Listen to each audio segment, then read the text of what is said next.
Hello dear aspirants, welcome back to Bodhisattva PCS. My dear friends, आज you know कि 67 BPSC GS first paper conduct कराया जा चुका है आज, और इस सेशन में हम पूरे जीएस फर्स्ट पेपर का एनालिसिस करेंगे, देखेंगे कि पेपर का स्टैंडर्ड कैसा था, क्वेश्चन का स्टैंडर्ड कैसा था, पूरे प्रश्न का एनालिसिस करते हुए साथ में ये भी ध्यान रखना होगा कि if you are serious about 68 BPSC pre और मेंस एग्जामिनेशन और ओवरऑल बीपीएससी एग्जामिनेशन, तो आपकी स्ट्रेटजी जो है किस तरीके की होनी चाहिए, कैसे जो है शिफ्ट कर रहा है एरा बीपीएससी का, जहां ट्रेडिशनल कुछ क्वेश्चन पूछे जाते थे उसके स्थान पे अब एनालिटिकल क्वेश्चन बीपीएससी के द्वारा पूछा जा रहा है, और overall BPSC is trying to capture whole syllabus in 6 और 7 क्वेश्चंस ऑफ हिस्ट्री और अदर सब्जेक्ट। तो आपको अभी से जो है काफी ज्यादा मतलब एनालिटिकल वे में तैयारी करनी है, एक एक प्रश्न का एनालिसिस करेंगे और हम पढ़ते जाएंगे। देखिए, आपको पता है कि दोनों पेपर जो है जीएस फर्स्ट पेपर और जीएस सेकंड पेपर तीन पार्ट्स में डिवाइडेड होते हैं। यहां पे जीएस फर्स्ट पेपर की बात करें तो पहला सेक्शन जो है हिस्ट्री का होता है, दूसरा करंट अफेयर्स और जिसमें नेशनली और इंटरनेशनली महत्वपूर्ण करंट अफेयर्स पूछे जाते हैं, और थर्ड सेक्शन जो है डीआई का होता है। ठीक है, दोनों सेक्शन में से फर्स्ट और सेकंड सेक्शन में से 3-3 क्वेश्चन करने होते हैं, और थर्ड पार्ट में say that is the DI part, उसमें से 2 प्रश्न करने होते हैं। पहला क्वेश्चन देखिए, मैंने काफी ज्यादा डिसाइसिव वे में इसको पढ़ाया था, काफी लिमिटेड आपको टॉपिक प्रोवाइड कराए थे, उसी में से यदि किसी ने ढंग से पढ़ लिया होगा तो 3 क्वेश्चन जो है बड़ी आराम से बहुत ही आसानी से उसे आप लोग अटेम्प्ट कर लिए होंगे। पहला जो इसमें प्रश्न है कह रहा है, काफी इंपॉर्टेंट है, discuss the factors responsible for the formation of the Indian national Congress. मतलब भारतीय राष्ट्रीय कांग्रेस की स्थापना के पीछे के क्या कारण थे, इसके बारे में हम पढ़ेंगे, जो जनरली आपके स्पेक्ट्रम में भी मिल जाता है, कोई भी स्टैंडर्ड बुक में मिल जाता है। ठीक है, और उसके बाद what were the British policies towards early nationalist, और जो अर्ली नेशनलिस्ट थे उसके लिए जो है ब्रिटिशर्स किस तरीके की पॉलिसी अपनाए थे। इन हिंदी भारतीय राष्ट्रीय कांग्रेस की स्थापना के लिए उत्तरदायी कारकों का उल्लेख कीजिए, प्रारंभिक राष्ट्रवादियों के प्रति ब्रिटिश नीतियों की चर्चा कीजिए। 2 पार्ट हैं इस प्रश्न के। पहले पार्ट में आपको भारतीय राष्ट्रीय कांग्रेस की स्थापना के लिए जो भी फैक्टर्स थे, जिसमें आप चर्चा करोगे कि कैसे नौ जागरण से और जो नौ युवक थे, जो मतलब न्यू जनरेशन था, वो कैसे एलीट क्लास बाहर गया, पढ़ा, वहाँ पे फ्रांस का रिवॉल्यूशन देखा, कैसे जो इंडस्ट्रियलाइजेशन हुआ और नए नए कॉन्सेप्ट उभरे, डेमोक्रेसी का या भ्रातृत्व का, ब्रदरहुड का, या कोई भी कॉन्सेप्ट उभरा, तो उसे वे लोग जो है अपने आप को अपने पर्सनालिटी में न्यू डायमेंशन लेके आए, न्यू थॉट्स प्रोसेस लेके आए, और उनको भी लगा कि भैया, और बहुत सारे लोग जो है अंग्रेजों की नीतियों की जो है उसकी स्टडी किए, तो लोगों को लगा कि अंग्रेजों के द्वारा जो है हमारा शोषण हो रहा है, हमें भी अपने स्वराज के प्रति जागृत होना चाहिए। बहुत सारे फैक्टर्स थे जो हम जनरली पढ़ते हैं कांग्रेस के पीछे के स्थापना के पीछे के जो भी फैक्टर्स थे। इसके साथ साथ हम यहाँ पे थियरी भी मतलब वो कर सकते हैं, safety valve theory, Thunderbolt theory वगैरह सब चीज जो है इंक्लूड कर सकते हैं। उसके बाद प्रारंभिक राष्ट्रवादियों के प्रति जो ब्रिटिश नीतियां थी उनका जो है चर्चा करना है। तो काफी नॉर्मल क्वेश्चन है, लेकिन काफी ज्यादा एनालिटिकल है। देखने में तो आसान लग रहा है, यदि ढंग से आप लिखोगे तो इसमें 38 में से आपको आराम से 30 के आसपास जो है आपको नंबर मिल सकते हैं, बट इन जनरल लिखोगे तो काफी जो है इसमें एवरेज मार्किंग आपको देखने को मिलेगी। ठीक है, अगला प्रश्न है, ये देखिए, trace the course of the expansion of western and technical education in Bihar between 1857 to 1947। 1857 से 1947 के मध्य बिहार के पाश्चात्य बिहार में जो पाश्चात्य एवं तकनीकी शिक्षा के विकास को जो है उल्लेखित कीजिए। जो भी डेवलपमेंट हुआ उसके बारे में आपको लिखना है। तो ये काफ़ी ज़्यादा प्रेडिक्टेबल है, प्रीवियसली भी पूछा जा चुका है, पिछले 1-2 सालों से नहीं पूछा जा रहा था, तो इस बार इन्होंने डाल दिया है। ठीक है, आगे बढ़ते हैं। अगला प्रश्न है, critically analyze the factor responsible for the emergence of Gandhi as an eminent nationalist leader। एक प्रतिष्ठित राष्ट्रीय नायक के रूप में गांधी जी के उदय के उत्तरदायी कारकों का आलोचनात्मक विश्लेषण कीजिए। ये भी काफी ज्यादा एनालिटिकल है। गांधी की पर्सनालिटी को यदि आप जानते हो तो काफी सारी चीजें जो है अपने आप से भी इसमें लिख सकते हो। ठीक है, तो इसलिए मैं कहता हूं कि कभी भी जब आप स्टडी कीजिए ना, चाहे अभी से प्री के लिए कीजिए या मेंस के लिए कीजिए, तो आपका अप्रोच जो है काफी ज्यादा एनालिटिकल होना चाहिए। अब इसमें क्या लिखोगे कि एक प्रतिष्ठित राष्ट्रीय नायक के रूप में गांधी के उदय के लिए उत्तरदायी कारकों का आलोचनात्मक विश्लेषण कीजिए। तो इसमें आप गांधी जी का अफ्रीका जाना, वहाँ पे जो मतलब विदेशी नागरिक थे, अंग्रेजों के द्वारा, अंग्रेजों के अंतर्गत वो कार्य कर रहे थे, उनकी दशा, चाहे वो भारतीय हों या मतलब एशियन कंटिनेंट के कहीं से भी लोग हों, जो अफ्रीका में, साउथ अफ्रीका में गए थे, तो उन्होंने जो भी दुर्दशा देखी, उनके लिए जो कार्य किए, उसके बाद उन्होंने जो भी रस्किन का पुस्तक पढ़ा, जो भी उन्होंने जो बड़े बड़े विचारक थे जिनके विचारों से वे काफ़ी ज़्यादा प्रभावित थे, उनके बारे में उन्होंने पढ़ा, तो उनके व्यक्तित्व में वो सारी चीज़ें ऐड ऑन होती गईं। उनको लगा कि मानवता क्या है, उनको लगा कि सत्याग्रह क्या है, ये सारी चीज़ें जब उनमें एड ऑन होती गई, और उनको उनका जो एक ये भी घटना का जिक्र कर सकते हो कि उनको जब ट्रेन से थ्रो किया गया, ऐसा कहा जाता है ना कि जब आदमी को खुद के ऊपर जब तक कोई कष्ट नहीं गुजरता है तो उस कष्ट का ज़्यादा महत्व आदमी को पता नहीं चल पाता है। तो जब ट्रेन से उनको थ्रो आउट किया गया, वो भी उनके व्यक्तित्व के विकास में उनको लगा कि भैया जब ये मानव के साथ ही दुर्व्यवहार कर रहा है तो अन्य लोगों की क्या विषाद, मतलब अन्य चीज़ों के क्या महत्व रह जाएगा फिर। तो कैसे उनका व्यक्तित्व विकास हुआ, इन सारी चीज़ों को इंक्लूड करके जो है आप लिखोगे, और फिर देखोगे, फिर जब वो इंडिया आते हैं और इंडिया में जब जो उनके पॉलिटिकल गुरु थे गोपाल कृष्ण गोखले, उन्होंने कहा कि जब किसी भी चीज़ में तभी बोलो जब सारी चीज़ों का आप अवलोकन कर लो। तो भारतीय राजनीति के परिप्रेक्ष्य में ये बहुत ज़्यादा सत्य साबित होता है। फिर चंपारण सत्याग्रह में गए, कैसे उनके मतलब व्यक्तित्व में स्वच्छता का कॉन्सेप्ट वहां से ऐड हुआ, कैसे वो एक धोती में आ गए, कैसे वो मिस्टर गांधी से महात्मा गांधी बने। तो ये पूरा होल सिनारियो है गांधी के व्यक्तित्व के डेवलपमेंट का। और जब व्यक्तित्व का विकास होता है तो ऑब्वियस लीडर बनना, एमिनेंट लीडर बनना तो एक बहुत छोटी सी बात है। तो ये सारी चीजें जब आप पढ़ोगे, चेन रिलेशन के थ्रू पढ़ोगे, न कि केवल आप फैक्ट्स गैदर कर रहे हो। आप देखो ना, आप कौन महायज्ञ और महाकांड ये सीरीज चलाई जा रही है विभिन्न लोगों के द्वारा। मैं ये नहीं कहता हूं कि उनका जो प्रयास है, मतलब वो जो कोशिश कर रहे हैं वो गलत है, बट उनका जो तरीका है वो कहीं ना कहीं अब बीपीएससी के बदलते सिनारियों को, बीपीएससी के बदलते मूड को देखते हुए सही नहीं है। तो मेरा ये सजेशन है कि आप 68 बीपीएससी के लिए अभी से एनालिटिकल हो जाओ। एनालिटिकल जितना रहोगे, आप प्री की तैयारी जितना बढ़िया से करोगे, मेंस आपका उतना ही बढ़िया जो है, उसमें कम एफर्ट लगाना पड़ेगा 3 महीने में, और उतना ही बढ़िया जो है आप मेंस का भी प्रिपरेशन कर पाओगे। ये सारी चीजें ना आप प्री के दौरान सीखते हो, मेंस के लिए इतना आपको समय नहीं मिलेगा सीखने के लिए, ठीक है। तो आप ध्यान रखना, एक एक फैक्ट्स जब आप गेदर करते हो, अपने दिमाग में एड ऑन करते हो, तो उसी से आपका विचार डेवलपमेंट होता है, और कोई भी टॉपिक जब आपसे पूछी जाती है तो आप उसको विश्लेषणात्मक तरीके से लिख पाते हो, ठीक है। फिर 1942 के भारत छोड़ो आंदोलन पर एक निबंध लिखिए, सीधे सीधे। अच्छा, जब मैं टेस्ट ऑर्गेनाइज करा रहा था तो कुछ बच्चे ऐसे होते हैं जो उत्पाती टाइप के होते हैं, तो वो कह रहे थे कि बीपीएससी ऐसा क्वेश्चन पूछता ही नहीं है, किसी पे लेख लिखो, और देख रहे हो ना सीधे सीधे पूछ लिया 1942 के भारत छोड़ो आंदोलन पर एक निबंध लिखिए।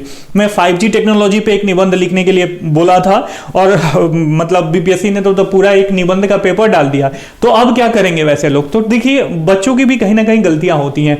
बच्चे चाहते हैं कि मतलब कि कम समय में उनको सारी चीज़ें रेडीमेड मिल जाए और खा पी के पचाकें और मतलब वो कर दें, जाके लिख ला के आ जाएं। तो ऐसा नहीं होता है। कोई भी व्यक्ति जब आप पढ़ने जाते हो किसी के पास, तो विश्वास के साथ पढ़ना चाहिए, चीज़ों को ग्रैस्प करना चाहिए, और उसको जो है अपने तरीके से ऐड ऑन उसमें और वैल्यू एडिशन करके आप चीज़ों को और ज़्यादा इन्हांस कर सकते हो, ठीक है। तो देख रहे हैं ना, सीधे सीधे मेरे द्वारा प्रोवाइड भी कराया गया था 1942 का भारत छोड़ो आंदोलन पे पूरा डिटेल मैंने आपको नोट्स प्रोवाइड कराया था, क्लास प्रोवाइड कराया था। तो ये भारत छोड़ो आंदोलन पे पूछा हुआ है, 1942 के भारत छोड़ो आंदोलन पर एक निबंध लिखना है। क्या यह अनायास ही होने वाला आंदोलन था? तो बिल्कुल नहीं था। आप अपने पूरा भारतीय राष्ट्रीय आंदोलन को खंगाला है, और कोई कहे कि क्या अनायास ही होने वाला आंदोलन था, तो आप बिल्कुल नहीं कह सकते हो कि ना ये बिल्कुल अनायास होने वाला आंदोलन नहीं था। इसके पीछे बहुत सारे कॉजेज का एक्यूमुलेशन इफेक्ट था, ठीक है, ऑब्वियस, और उसके बहुत सारे एग्जाम्पल आप दे सकते हो माय डियर फ्रेंड, ठीक है। फिर आते हैं इसमें और भी है, मौर्यकालीन भी मैंने पढ़ाया था, मौर्यकालीन कला की प्रमुख विशेषताओं का वर्णन करें, बहुत लोगों ने पढ़ाया होगा, ठीक है। लेकिन मैंने जितना आपको प्रोवाइड कराया था 9-10 टॉपिक शायद मैंने प्रोवाइड कराया था, उसी में से आपने 3 क्वेश्चन 1942 वाला हो गया, ये वाला हो गया, और शॉर्ट नोट्स लिखना है इसमें। 2 of the following, Santhal uprising मैंने पूरा जनजातीय मूवमेंट पढ़ाया था, इसके साथ साथ चंपारण सत्याग्रह पढ़ाया था। ये सारी चीज़ें यहाँ पे रविन्द्रनाथ टैगोर का कंट्रीब्यूशन लिखा है टू द फ्रीडम मूवमेंट, ये सारी चीज़ें आप इसमें से 2 पे आराम से आप टिप्पणी लिख के जो है अच्छा नंबर गेन कर सकते हो, ठीक है। तो हमने फर्स्ट पार्ट फिनिश कर लिया, अब सेकेंड पार्ट की ओर बढ़ते हैं। सेकेंड पार्ट देखिए, सेकेंड पार्ट काफ़ी ज़्यादा नॉर्मल पूछा गया था, हालांकि मैं क्वाड अलग से नहीं पढ़ाया था, मैंने पढ़ाया था I2U2, ठीक है। I2U2 क्वाड तो वैसे पुराना कॉन्सेप्ट हो गया, बट मैंने जब I2U2 के बारे में डिस्कशन करा था तो यहाँ पे और क्वाड के बारे में डिस्कशन करा था, तो हम लोगों ने यहाँ पे डिस्कशन करा था चाइना स्टैंड, ये चाइना का स्टैंड क्या है इन दोनों ऑर्गेनाइजेशन को लेके। तो चाइना ने जहां क्वाड का विरोध किया था कि ये सामरिक एक समूह है जो चाइना को काउंटर करने के लिए बनाया गया है, जिसमें आपका इंडिया, ऑस्ट्रेलिया, यूएसए और जापान है, वहीं I2U2 जो है एक आर्थिक समूह है, ठीक है। लेकिन मैंने ये कहा था कि जब आप यहाँ पे आर्थिक सारी चीजें निकाल दो और सामरिक डाल दो तो वो क्वाड बन जाता है, ठीक है। और क्वाड बन जाता है, और जिन्होंने I2U2 बढ़िया से पढ़ा होगा वो क्वाड बढ़िया से समझते होंगे, जो क्वाड बढ़िया से पढ़ा होगा जो I2U2 बढ़िया से समझते होंगे। तो काफी नॉर्मल प्रश्न है यह कि क्वाड की उत्पत्ति, सदस्यता, विकास और उद्देश्यों का वर्णन कीजिए, भारत के लिए इसका क्या महत्व है, इसका वर्णन कीजिए। काफी आसान पेपर, काफी आसान जो है प्रश्न है, काफी नॉर्मलाइज हुए में, कोई भी बंदा जो है थोड़ा बहुत भी पढ़ा होगा तो इसको आराम से बढ़िया से लिख के और जो है अच्छा मार्क्स गेन कर सकता है। अग्निपथ काफी इंपॉर्टेंट है, हालांकि मैंने नहीं पढ़ाया था। अग्निपथ पूछा है यहाँ पे, Agnipath is the part toward development और डिस्ट्रक्शन कमेंट। इसको स्पेशली मैंने प्री में पढ़ाया था, काफी ज्यादा डिस्क्राइब करके, प्री का जब करंट अफेयर्स पढ़ाया था तो इसमें इसका पॉजिटिव और नेगेटिव साइड हमने दोनों बताया था। अब देखिए बहुत सारे लोग जिन्होंने लिखा होगा, आपको लिखना कैसे है ऐसे प्रश्न में बता देता हूं। अग्निपथ विकास अथवा विनाश की ओर पथ है, तो यहां पे आपको बिल्कुल ही ऑप्टिमिस्टिक नहीं होना है, बिल्कुल ही पेसिमिस्टिक नहीं होना है। यहाँ पे जो कंक्लूजन आप लिखोगे ना, तो कंक्लूजन तार्किक और ये ऑप्टिमिस्टिक होना चाहिए। इसके साथ साथ इसमें भले ही बॉडी में आप इसके पॉजिटिव नेगेटिव पॉइंट को डिस्कस करते हुए अंततोगत्वा लिखोगे कि ये हालांकि इसमें कुछ कमियां हैं, सरकार इसको यदि ढंग से मतलब इन कमियों को दूर करे तो ऑब्वियस ये एक विकास का पथ है, ठीक है। हम सरकार की योजनाओं का यहाँ पे बहुत ही बढ़िया गेम खेला है। देखिए बीपीएससी गेम बहुत ज़्यादा खेल रहा है, और बीपीएससी किसी भी पेपर में, किसी भी चाहे जो प्रोमिनेंट एग्जामिनेशन होता है ना, उसमें ऐसे का पेपर जरूरी इंक्लूड होता है। ऐसे इज व्हाट कि जो आप सोचते हो ना वहीं आप लिखते हो, जो आपकी भाषा शैली है, जो आपके सोचने का तरीका है, जो आपका किसी भी मतलब टॉपिक को लेके जो थॉट प्रोसेस है, उसी थॉट प्रोसेस को आप पेपर में लिखते हो। तो बहुत सारे लोग यहाँ पे इनको ये लगा होगा कि भैया या तो हम विकास को पकड़ लें या विनाश को पकड़ लें, और विकास को पकड़ के वहां पे केवल पॉजिटिव चीजें लिखी होगी, और विनाश को पकड़ के केवल विनाश वाला, मतलब उसका नेगेटिव साइड वो करा होगा, ठीक है। हम इसमें ये कहेंगे कि इसमें कमियां जरूर है, बट इन कमियों को दूर करके हम विकास के पथ पर जो है राष्ट्र को डेवलप कर सकते हैं अग्निपथ योजना के तहत, ठीक है। तो आई होप ये सारी चीजें आप 68 बीपीएससी मेंस के लिए कंसीडर कर रहे होगे। बहुत सारे लोगों ने कहा कि सर आप कम पढ़ा रहे हो, इसमें से कितना लड़ेगा। भैया देखो जो आप पढ़ते हो ना, उसमें से आउटपुट कितना निकल के आता है, ये आपका कॉस्ट इनपुट, जो कॉस्ट आउटपुट का रेशियो होता है, ये बतलाता है, ठीक है। तो कितना कोई चीज कॉस्ट इफेक्टिव है, ये चीजें उसके रिजल्ट से आपको पता चलती है, ठीक है। तो प्री एजम्पशंस करके, प्री सारी चीजें करके जिन्होंने विश्वास रखा उनका पेपर जो है काफी बढ़िया गया है, ठीक है। तो चलिए अगला प्रश्न देखते हैं। अगला प्रश्न है, discuss the concept of one nation and one election in Indian context and give your argument for and against it। भारतीय संदर्भ में एक राष्ट्र और एक निर्वाचन की अवधारणा का वर्णन कीजिए तथा इसके पक्ष और विपक्ष में जो है अपने तर्क दीजिए। जो हमारे कंटेम्पररी अभी जो वर्तमान में प्राइम मिनिस्टर साहब हैं, जब से इनकी गवर्नमेंट बनी है तब से ये एक राष्ट्र एक निर्वाचन के पक्ष में बात करते आए हैं, और तमाम तरीके का जो है न्यूज़पेपर में इसको लेके आर्टिकल्स निकला है, काफ़ी ज़्यादा जनरल जनरलाइज है। इसमें एक राष्ट्र और एक निर्वाचन को लेके यदि आप लिखना चाहोगे, यदि आप जागरूक अभ्यर्थी रहे होंगे तो आराम से कोई भी इसको लिख सकता है। कोई बहुत बड़ा ये मतलब तीर कमान वाला इसमें चीज़ नहीं है, जनरल चीज़ है जो आप चीज़ें ऑब्जर्व करते हो कि कैसे अलग अलग जब चुनाव होता है अलग अलग राज्यों में तो कैसे मानव संसाधन का जो है मिसयूज होता है। एक तरीके से मिसयूज नहीं कहेंगे कि उसका सही उपयोग नहीं हो पाता है। स्कूल के मतलब एक नॉर्मल चीज़ें बता रहा हूँ कि स्कूल के जो भी मास्टर्स वगैरह हैं उनको इसमें निर्वाचन प्रक्रिया में डाल दिया जाता है तो कहीं ना कहीं पढ़ाई बाधित होती है, बहुत ज़्यादा धन संसाधन लग जाते हैं अलग अलग मतलब राज्यों में अलग अलग चुनाव होने से। तो एक साथ जब चुनाव होगा तो इन सारी चीज़ों का बचाव होगा और जो कमियां हैं उसको एलिमिनेट कर सकते हैं एक साथ चुनाव होने में। तो जनरली जिन्होंने पढ़ते आए होंगे अभी पेपर डिस्कशन एक क्वेश्चन को डिस्कशन करेंगे तो बहुत ज़्यादा समय लग सकता है। ठीक है, तो मैं ये कहूँगा कि देखिए अब तो जीएस थर्ड पेपर भी आ गया जो कि एसए का है। तो अभी से जो है ना मेरा मतलब आपको मतलब ये विनम्र और बहुत ही रिस्ट्रिक्ट सलाह है कि अभी से if you are serious about BPSC examination तो अभी से अपनी सोचने का जो होराइजन है आपका जो थॉट प्रोसेस है उसको डेवलप करना शुरू कर दो। बिना इसको डेवलप करे हुए अब एग्जाम जो है आपके लिए कठिन हो जाएगा, चाहे आप कितना भी पढ़ लो, कितना भी बढ़िया टीचर से पढ़ लो, कहीं से भी पढ़ लो।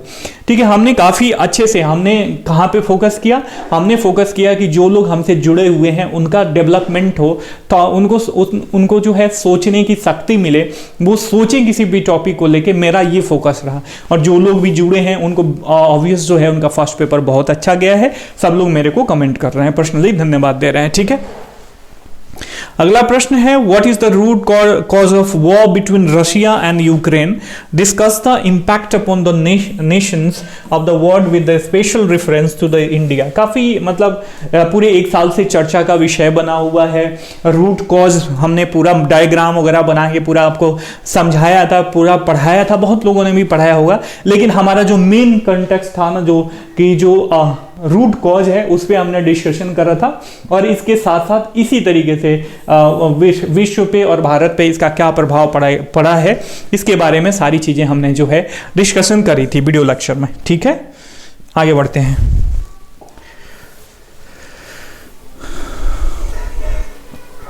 अगला प्रश्न है कि in generally alleges that ruling party misuses the constitutional institution for its vested interest. Do you agree with this view? Give argument in support of your answer. प्राय यह आरोप लगाया जाता है कि सत्ताधारी दल अपने निहित स्वार्थों हेतु संवैधानिक संस्थाओं का दुरुपयोग करता है। क्या आप इस मत से सहमत हैं? अपने उत्तर के पक्ष में तर्क दीजिए। यदि सहमत हैं तो बिल्कुल आपने एग्जाम्पल्स देना है, यदि असहमत हैं तो आपको जो है वो भी एग्जाम्पल के थ्रू आपको जो है अपने जो भी स्टेटमेंट होगा उसको वेरीफाई करनी है। तो काफ़ी आसान है कि ऑब्वियस आप न्यूज़पेपर में आपने पढ़ा होगा, कई बार पढ़ा होगा, हमने भी पढ़ने के दौरान जो है काफ़ी बार इसकी चर्चा करी थी। जब सीबीआई टॉपिक हमने पढ़ा था तो इसमें बहुत ज़्यादा ये इम्पोर्टेंट रहा कि सत्ताधारी दल जो है कैसे अपने निहित स्वार्थों के चलते जो है जो संवैधानिक संस्थाएं हैं उनका जो है दुरुपयोग कर रहे हैं। तो कोई मैंने ये कहा था कि जो करंट अफेयर्स होता है ना वो दो धारी तलवार नहीं, कई धार होते हैं उसके। तो आप कोई जरूरी नहीं कि कोई टॉपिक जो पढ़ रहे हो सिंगल उसी से रिलेटेड टॉपिक, उसी से रिलेटेड प्रश्न पूछ दे। कभी कभी ये होता है कि बहुत सारी चीज़ों का नॉलेज आप अलग अलग टॉपिक से गैदर किए होते हो और वहीं से उठा के कोई एक प्रश्न का उत्तर जो है आप लिख सकते हो।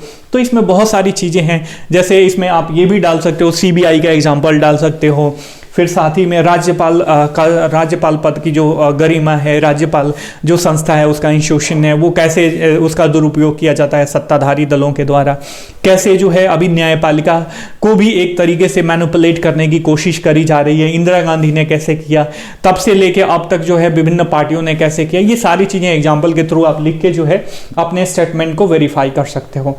ठीक है, आगे बढ़ते हैं, अपने पक्ष को वेरीफाई कर सकते हो। अगला है ये स्टैटिकल एनालिसिस, ग्राफ और डायग्राम। मैंने हमेशा बताया था कि कभी भी आप सिंगल डायग्राम वाला, सिंगल ग्राफ वाला क्वेश्चन करने का कोशिश करना। इसमें बहुत ही मैं देख रहा हूँ बहुत ही सिंपल जो है ये टेबुलेशन के फॉर्म में दिया हुआ है, इस पर आपको क्वेश्चन करना है।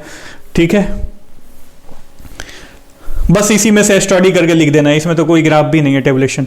ये पाई चार्ट है, तो मैंने कहा था डबल डबल पाई चार्ट वाला है तो उसको मतलब वो कर देना, हटा देना। तो एक क्वेश्चन आप पहला कर सकते थे, और दूसरा क्वेश्चन जो है मैं बता रहा हूं, इसमें होंगे बहुत सारे। दूसरा क्वेश्चन ये लाइन ग्राफ वाला कर सकते हो, लाइन ग्राफ वाला कर सकते हो, काफी आसान है। ठीक है, तो ओवरऑल हमने पूरे पेपर का एनालिसिस कर लिया और आपको पता चल गया होगा पेपर का स्टैंडर्ड देख के कि देखिए चीजें आप पढ़ो, फैक्ट्स नॉलेज फैक्ट्स गैदर करना भी इंपॉर्टेंट है, इसके साथ साथ उस फैक्ट्स का विश्लेषण, उस फैक्ट्स का एनालिटिकल व्यू, ये भी आपको जो है साथ में लेके चलना होगा, तभी जो है ओवरऑल आप बीपीएससी एग्जाम को क्रैक कर सकते हो। ठीक है, आई होप कि सारी चीज़ें जो भी मैं कन्वे करना चाहता था आप तक बड़ी आसानी से पहुंचा। हम फिर मिलेंगे, तब तक के लिए साइनिंग ऑफ, टेक केयर, जय हिंद, जय भारत।